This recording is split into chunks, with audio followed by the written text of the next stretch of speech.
What it do? It's Doe back with another episode of Putting It Together. Today, we talking about Fat Joe. And the recent lawsuit filed against them. It's a civil suit. We gonna go ahead and play a little video for y'all so we can get you up to speed if you ain't privy to the information that's out there thus far. So here we go. Lawsuit for allegedly coercing his ex-hype man into thousands of sexual acts. In a graphic 157-page lawsuit, Terrence T.A. Dixon accuses Fat Joe, whose legal name is Joseph Cartagena, of more than a decade of abuse. The details so disturbing that there's a big trigger warning in the red on the first page of that filing. Dixon alleges that in the lawsuit, Cartagena forced him to, quote, humiliating situations, including sex acts, performed under duress and surveillance. Dixon claims he personally witnessed Cartagena engage in sexual relations with girls as young as 15, one of whom Cartagena was allegedly in love with and contemplated leaving his wife for. An attorney for Cartagena says the lawsuit is a blatant act of retaliation. NBC's David Romo is on the story for us. And Stephen, Cartagena initially sued Dixon, and now Dixon is suing Cartagena. Both sides are trading allegations here. Yeah, a lot of allegations here, but the lawsuit filed today has a lot more graphic content, if you will, Tom. Cartagena actually sued Dixon back in April on allegations that, as a former employee, he was trying to extort him for money. Well, Dixon's suit that was filed today is a lot more than just a typical employment dispute. The complaint does accuse Cartagena of underpaying him, but it goes on with many more allegations, claiming Cartagena would bring women to hotel rooms and make Dixon have sex with them in front of him and others. It also alleges that Cartagena would fly underage girls into the U.S. from Europe and that he paid for plastic surgery for one of them, and claimed that the minors were frequently cut off financially and discarded when they became non-compliant. Now, Cartagena's attorney claiming that those claims in this lawsuit are complete fabrications and lies, and saying, quote, the lawsuit filed by Tyrone Blackburn and Terrence Dixon is a blatant act of retaliation, a desperate attempt to deflect attention from the civil suit we filed first. Of course, referencing that lawsuit originally filed back in April, Tom. So we have another famous rapper being hit with a RICO charge, and we talked about Sean Diddy Combs' trial earlier in the newscast. He's also, of course, being accused of building a criminal empire here, and several of the people connected to this lawsuit have ties to other big cases, including Diddy's. Yeah, a lot of the players involved have connections to these cases. Joe Tacopina representing Joe Cartagena. Of course, that's Fat Joe. He's also represented a lot of other big clients, including President Donald Trump, A$AP Rocky, and he actually turned down representing Sean Diddy Combs himself.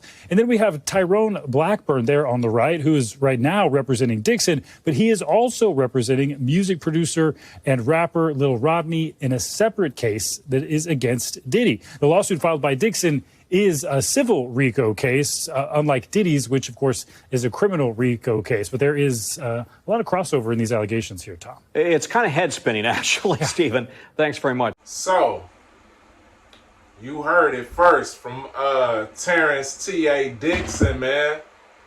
And I'm going to first point out the difference between this and the Diddy trial. Though there are some similarities, I feel like this Fat Joe case is going to be more of a slam dunk because Terrence Dixon is alleging that he feared for his personal safety, and that's why he did not leave the organization, Terror Squad or whatever. So in the Diddy trial, you hear all these heinous acts, these heinous allegations against P. Diddy, but then we all tend to ask ourselves, like, why ain't you leave? Cassie, why ain't you leave them? These other people, why ain't y'all leave and just get away from Diddy? And to be honest, it's really no rational explanation why, other than they wanted the money, the fame, the power that came with being associated with Diddy and being under his umbrella. But in this instance, Terrence Dixon has alleged that the reason why he didn't is because he actually feared for his safety in his life. And there he points out a lot of instances that would corroborate that feeling. Like, they committed violence against another rapper. They had committed violence against Cuban links, you know what I'm saying? Which is, that's pretty credible that a man has actually been hurt that we know tried to disassociate himself with Terror Squad. Then you got him saying that he was pretty much puppeteering his money. He was holding it over his head, carried on the string with his bread. You know what I'm saying? He wasn't paying him for the works that he was doing for Fat Joe. He was controlling all the residuals. Then he was taking them out of the country and different places, and then canceling tickets and threatening not to bring this man back home. So that is, to me, a credible reason for not leaving and disassociating yourself. If the man's playing with your money, he's dangling your money. That's number one. Then he's taking you places and controlling your accommodations. So he could put you out on the street whenever he felt like it. He could cancel your ticket home. And I feel like, when they get into the investigation of these allegations, it's probably going to be easily proved. If they can go to the records and see that Fat Joe canceled a ticket that had Terrence Dixon's name on it when they was out the country or out of state or whatever, man, that's a kind of an easy one to prove. So that'll be the differences between this and P. Diddy. P. Diddy was giving these people an offer, and I think there was often times where P. Diddy told their ass to go, told them to leave. You know what I'm saying? So if you had the option to leave and you didn't, that's one thing. But if a person is threatening you, saying that, hey, it's only one way to leave Terror Squad, and that's in pieces, or whatever he said, like, that is threatening and coercion. That's coercion through violence. And I just want to say, man, I don't have no respect for Fat Joe. I don't have zero respect for Fat Joe. Y'all can respect him. You can be afraid of him. I'm not. I don't give a fuck about no Terror Squad, dog. I don't. You know what I'm saying? I'm not finna be in fear of no fat ass Puerto Rican who thinks he done got to where he is based off of his talents and the infusion of Puerto Rico. And I love Puerto Rico myself. I feel like Puerto Rico almost a second home when it comes to traveling. I've been there many a times, and I got friends over there. I'm treated royally when I go over there. But Fat Joe had made some claims when the foundational Black Americans had came out and said that hip-hop was created by foundational Black Americans. And y'all know how I feel about the foundational Black Americans. I don't really ride with the movement per se on every tip, because I feel like even that could be hijacked. I might, proclaim my loyalty to the FBA, and then months later they might be on some bullshit. But for as it stands, I do agree with a lot of their point of view as far as Black Americans go. They believe that Black Americans was here first. We always been here, and that we've created a lot of industries that we don't get the proper credit for, that often get hijacked by other races of people and nationalities. And when they came out and said that, and they even made a documentary showing how hip hop was created by foundational black Americans, Fat Joe came out talking like that wasn't true and pretty much tried to claim that Puerto Ricans had somehow created hip hop. Meanwhile, we look at Fat Joe and it's like, bro, you stole your whole style from foundational black Americans. You wouldn't be shit without foundational black Americans, but here you go talking like y'all created some shit. And that's exactly what the FBA was saying. Like, nigga, we always got people who come and hijack our shit. Like, Fat Joe shouldn't even be allowed to say nigga, in my opinion. You not that.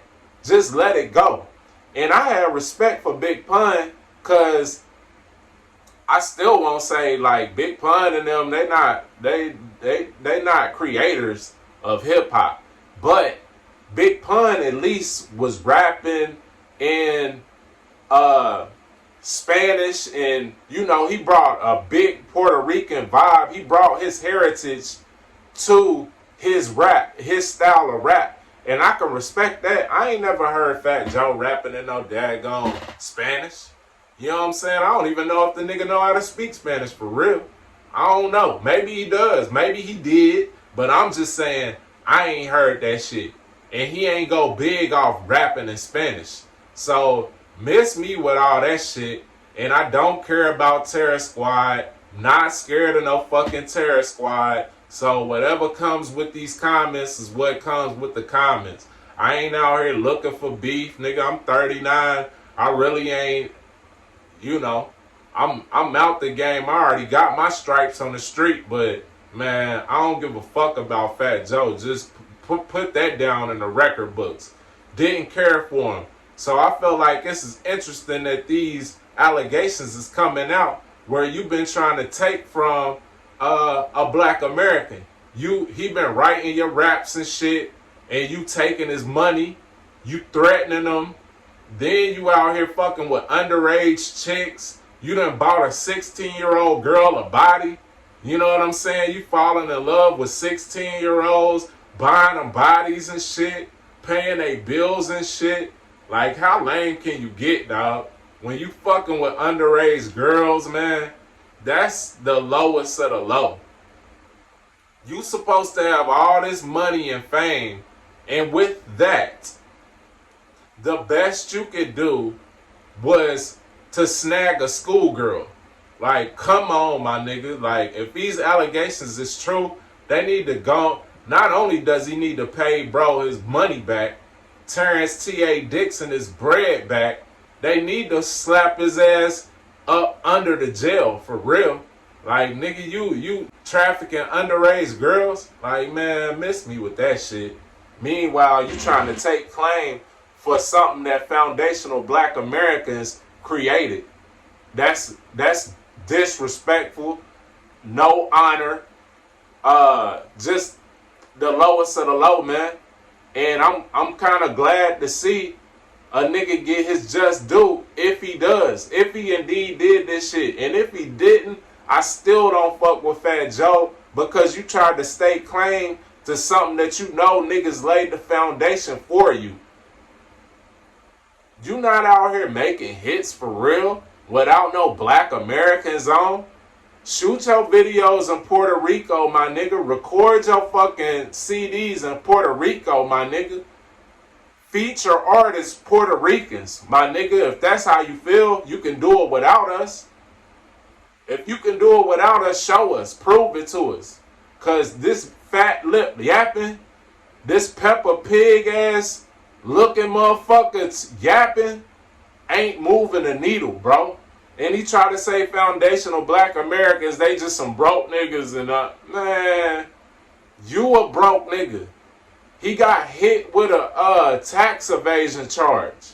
You ain't paying your taxes, my nigga. You out here draped in Louis Vuitton, but ain't paying your taxes. You a goofy. You feel me?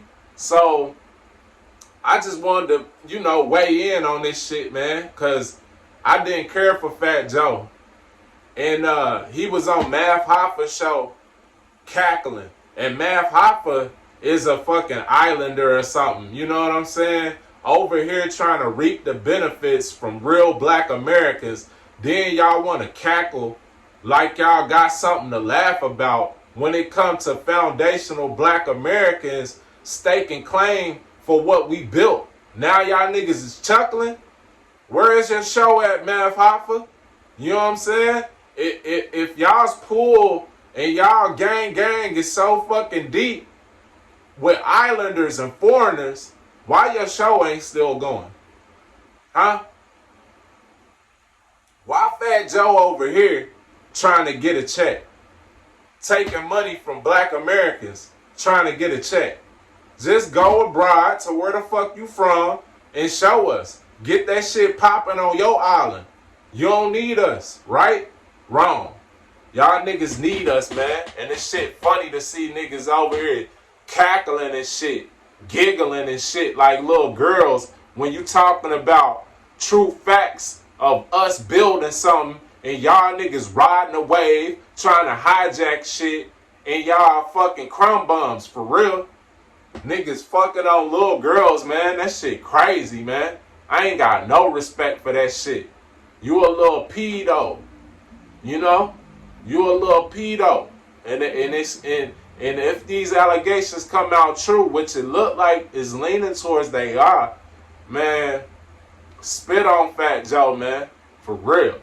That's how I feel about it. But as always, man, y'all let me know how y'all feel about it. And we could chop it up. We can have conversation about it. You know, my word ain't always gold. And I'ma always bend the ear long as it's respectful and all of that. I'ma listen to it. I'ma comment back and all of that. So, as always, man, it's a pleasure to have y'all tune in. Peace and love, love and light, wisdom and insight. It's DOA, niggas, putting it together to the next episode 100.